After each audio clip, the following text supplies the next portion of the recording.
كيف انت بتجي عليك؟ منك قد بيك. انا قد بيك مزبوط. هيدا حرامي عم يسرقك قبل ما يسرقني انا. عيب علي، عيب علي. هي لحظة قاسية وبتزعل. انت بتلاقي زلمة كبير بالعمر عم يجي يقول لك ضربني ضربني. هذا مواطن عم يطالب بحقوقه، عم بيعبر عن رأيه. يعني اقل شيء عم بيطلع عم بيطالب بالمي، عم بيطالب بالكهرباء، عم بيطالب اقل حقوقه المعيشية او المدنية او اللي هي كانت. يعني حقه.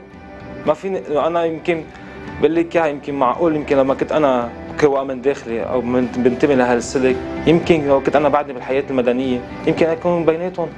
عم بيجوعك مثل ما عم بيجوعني.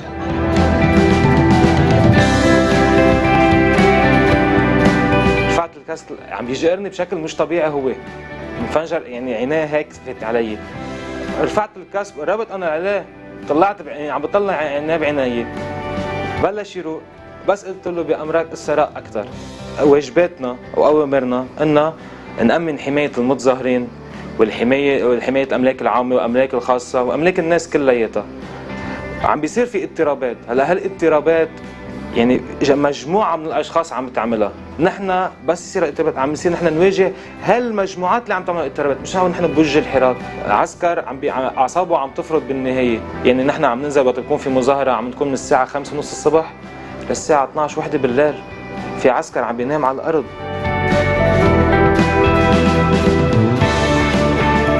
أنا بخدم بشرطة بيروت فصيلة زقلبلاط. بيتي بطرابلس.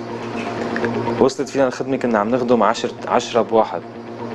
10 بواحد يعني 10 خدمة. اطلع على بيتي بس قيس الطريق 24 ساعة.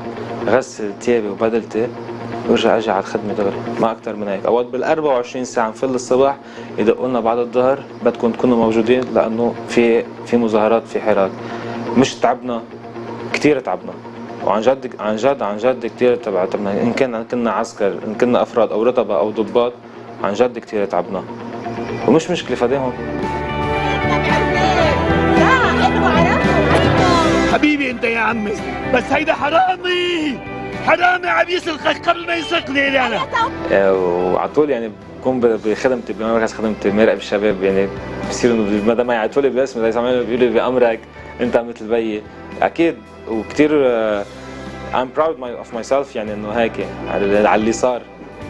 والحمد لله نشكر الله. هي تربيتنا بالبيت وتربية قوام الداخلي. لأنه اختي هي اكثر دغري. اختي كمشتها على الفيسبوك وفرجتها لاهلي. دق لي بيي عم يبكي انه هي تربيتنا وهيدا نحن. قلت له الحمد لله بيي.